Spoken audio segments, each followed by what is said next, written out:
To maximize results of any incentive program, the first thing you need to do is to truly understand what motivates your salespeople. So we're going to spend a little bit of time getting to know really how their minds work and what are the keys to driving them to success. Providing the insight you need to design, develop, and execute a winning tiered incentive program, I'm going to throw it over to George Kriza, President and CEO of MTCPerformance. As we begin to think about the strategy development for our sales incentive program, one of the most fundamental elements to consider is how do salespeople think? They're our target audience. Our promotional design should be designed in such a way to push their buttons. When you stop and think about it, salespeople may think very differently from operational people. They may actually think differently from marketing people. One thing's for sure, salespeople are their own breed. So, what are the primary characteristics of salespeople? Number one, they have a competitive nature. So, you want to make sure you take advantage of that nature. Number two, they have a desire to maximize their income and make it as high as possible. That's a big consideration. And lastly, they have a need for prestige. So we want to consider all of these design elements as we begin our thinking on strategy for our sales incentive program. Let's dig a little bit deeper on the topic of how salespeople think and, more pointedly, how we can change their behavior to align it with our business goals. Salespeople are highly motivated. We've already learned that. But what that means is they will take the time that they need to learn your program and how they can maximize their income under that program. That's a fact. And when we say they can jump, what do we mean by that? Well, as opposed to giving them the same reward every type of action that they take, what we really want to do is we want to give progressively increasing rewards that they will have to make higher performance levels in order to cash in on. They will learn how to jump through those hoops. Now, here's another reason why that's important, is because salespeople often take the path of least resistance. There are many products they could easily sell that go together, for example, but they will rarely take the time, effort, and energy necessary to sell those go-together products, and often they don't do it. And in their minds, they may be thinking that it's just all about driving volume and accessories they're just not important to them. But a salesperson will sell 3, 4, 5, 6, 7 add-on products if we give them the financial incentive to do so. So why don't we do that? Let's find a way to reward them more handsomely than when they sell just the base product. What else will happen as a byproduct of this is they will focus on your brand and develop higher levels of brand loyalty because they're really benefiting economically. So we're going to work on putting together structures that once the salespeople understand them, they will go after them with a vengeance and start to really love selling your product line. They know your brand's going to be their bread and butter. They're going to make a lot more money selling your product line than any other product line, even if the margins in the market are the same as all the other competitors. They will push your product because the economic reward based on your incentive program design is so much more attractive. Those of us that actually work on sales incentive programs often get very much involved with the day-to-day operations. That day-to-day operations can include claims management, registering new participants, various policy issues, and the nitty-gritty detail of what's going on in our incentive program. It can take a lot of time. I call that operational gravity. So for us to get the most results out of our incentive program design, we actually have to step away from operations. When we step away from operations, the first thing we should think about is to define the business outcomes that we're trying to accomplish for our organization. Ask ourselves a question. What's going to be positive and really move the needle? How are we going to accomplish our specific profit and revenue objectives? Sometimes we're going to find that additional thought about our strategy can go a long way. It might make all the difference in the world. We want to optimize outcomes, I think that's fair to say. So in thinking about our planning, we should think once again about that salesperson. How do we take an average salesperson and turn them into a superstar? Or perhaps a good question would be, are we paying low performers the same way that we're paying superstars? Is that a good idea? We all know the 80-20 rule. 20% of the top performers deliver 80% of the results. But are we designing our sales incentive programs to take that in consideration? What we do know is that some very simple promotional design changes can avoid entitlements and make a dramatic improvement in our business results and our traction.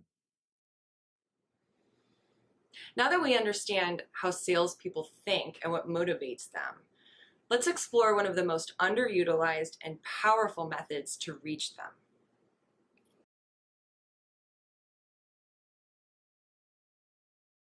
The overwhelming majority of sales incentive programs utilize a strategy that is called simple sell and get, or sell one, get one.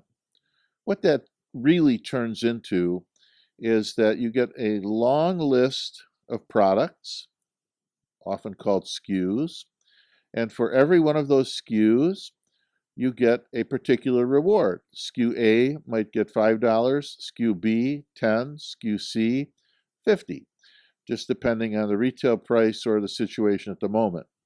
Simple to understand, and all I need is my list to know my reward. On the other hand, that really is rewarding everyone at the same rate, regardless of how much effort they're putting into selling the product line. You might also imagine that that would create an entitlement where you just know you're going to get paid automatically, whether you sell a lot or a little. But as we look at our graphic here, what we really want is something entirely different. What we really want is getting people out of their comfort zone, getting them out of their traditional selling patterns, and into some meaningful improvement that's going to be noticeable to everyone. So whether we use the word sprint or not, sprint implies the time involved, but over any period of time in the promotion, we might have one type of reward for the first 5 units. When we break through that 5 units, we might have a greater reward.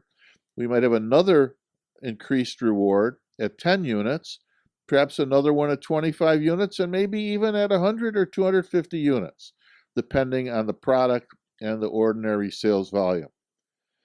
The long and the short of it is that tiers make salespeople more goal-directed. It makes them stretch, get out of their comfort zone, and when the program is done, they always have something that has pushed them forward to their maximum level of performance. Tiers are a great thing. Let's take a look at a simple sell and get world. Here's what we typically see. A particular product in a promotion might be assigned a reward level of $10. That means that every time you sell a unit, you get $10. So a salesperson goes about their business, and in a 30-day period, perhaps they sell 8 units. Since they're getting $10 for every unit they sell, when they claim, they will get $80. That's their total payout, and the average cost of that incentive is, of course, $10 per unit, because it's a linear, simple sell and get promotion. Now, it's important to understand a few things here. First of all, you'll notice there is no Tier 2 or Tier 3 or 4 or 5 for that matter. Why? Well, it's pretty simple. It's because we didn't take the time to design that tier. So we're only getting the results from a sell one, get one strategy. Those results, quite simply, are 8 units. Is that really the best we can do? As we begin to implement a tier strategy, we're going to very quickly find out that it has a surprising amount of power. Let's remember this. The underlying principle is that we want salespeople supercharged. We want to more richly reward great performance. Now, before we worry about the end result, let's just take a look at this reward structure. And as just a note, we don't have to change our budget as we create a structure like this, and soon you'll see why. Now, rather than start out with the idea of a $10 tier for every sale, we ask the question, why do we want to pay the low-performing salesperson the same way we pay a superstar? We don't really want to do that, so we won't do it that way. Those individuals will live in Tier 1. Tier 1 only gets a $5 reward. So the first 4 units that you sell in this type of structure, you're only going to get $5 each. If you think about it, that's only $20. Now, if that's all the salesperson sold, you compare what they would get paid this way versus the other way, and the difference is $20 versus $40. You just saved $20, and the result didn't change because their behavior didn't change. They were just going through the motions. But now we'll expand the strategy to include Tier 2 and Tier 3. Units beyond 5 are now going to get an $8 incentive.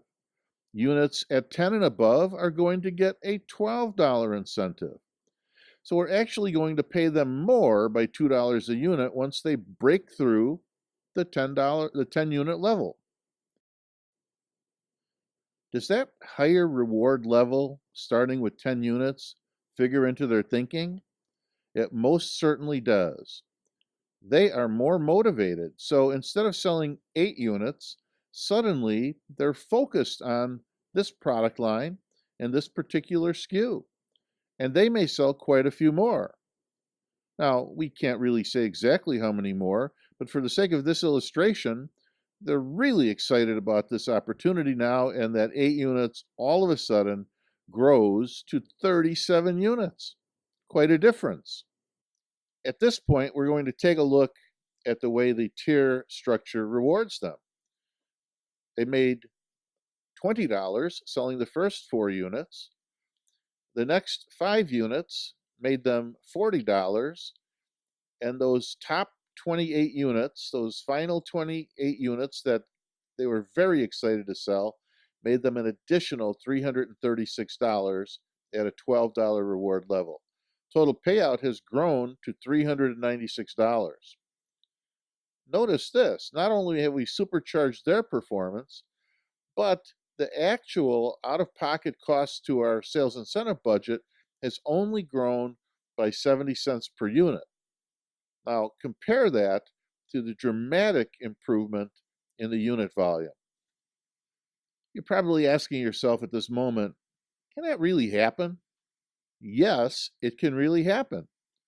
Now, we have to say these numbers that we're illustrating here of $5, $8, $12, they're not magic numbers, and they may be very different in your circumstances, but the bottom line is we have progressively increased the reward in a meaningful way, and in doing so, the low performers are making less than half of what the top performers are making for every unit they sell. You're saving budget on the one hand and accelerating sales on the other hand. So in many cases, this type of strategy will in fact yield great results. This tier concept really does work, as we've illustrated in our prior discussion. But now we can expand the principle in an add-on sale context. And we'll show you an example of exactly how that can be implemented. But I'd like to take you back to one of the thoughts we presented earlier. Salespeople often have the habit of taking the path of least resistance. And you might say that that path is often strewn with lost sales opportunities and lost profit opportunities, not only for the manufacturer, that's you as the sponsor, but also for the retailer or reseller. The typical salesperson behavior is to sell only what the customer asks for and nothing more. That's a problem because there's a lot more that could be sold. Take the example of a cell phone. Plenty of cell phones are sold today, and no doubt many of them go out the door by themselves. But just ask yourself what other things could be sold with a cell phone. I'm sure you could make a long list, including a case, earbuds, Bluetooth speaker, so on and so forth. Now, the majority of people that walk in and buy that product and walk out with no accessories are missing the benefits of all of those additional products. There's many more that we could think about, but those products really belong with that item and are really beneficial when used with that item. And if we don't talk about it at the time of the original sale, the customer will think about those accessories later and buy it wherever they happen to be. So we are definitely doing the customer a favor by selling add-on items. You're also doing yourself a favor by growing the overall price of the sale and growing the average profit margin. Obviously, base products go out with the tightest margins, and accessory products often have 25, 35-point margins on them. Let's take a look at the example we have on screen right now. Here's an example of a 4-tier structure that awards people that do take the extra time to sell add-on products. Now, if they don't sell any add-on products, that basic spiff remains at $5. But when you sell some add-on products, we add a tier 2. So what we've now established with tiers 2, 3, and 4 are progressively increasing rewards from $6 to $8. So if we sell the base unit with 3 accessories, we get 6. The base unit with 5 accessories, we get $7. The base unit with 7 accessories, we get $8. So we're making actually a dramatic increase to the sales incentive based on selling the full family of products instead of just the standalone product. These types of structures can be designed any way that makes sense. And of course, if there are very expensive products that go together, the rewards should increase significantly.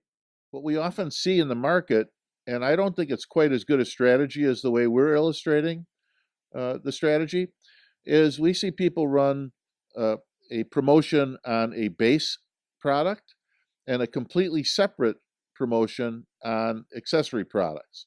But it makes all the sense in the world to tie the two together. Let's take a moment to look at the results of a powerful tier-based strategy. Remember that we're segmenting our target audience into the laggards, you might say, the slowpokes, the middle group that we want to move upward and onward, and the world-class performers that we want to supercharge. So with this new promotional design, the laggards, they're doing what they've always done, but they earn less, much less. And that's good. The middle group has a strong incentive because we've tiered it up that way, and they sell a good deal of products as part of the program. But the world-class performers jump into that top tier and they deliver amazing results. The overall sales for the promotion dramatically increase at the same time that the budget has been reallocated from the laggards to the middle and even more so to the top. The overall spend is amazingly similar, but the total sales lift is significantly higher. The question almost everyone asks that has never run a tier-based promotion is a very simple one. How in the world do I know this is going to work for my company? Well, it's a good question because no doubt tens of thousands, if not hundreds of thousands of dollars are at stake not to mention the resulting and consequential sales from your sales incentive program. So you have to take a sober-minded approach to the way that you implement this. You have to study what's already happening. And once you're studying this, you might want to be quite systematic about the way you approach it. We believe that running market experiments on a regular basis is going to help you design exactly the best possible program.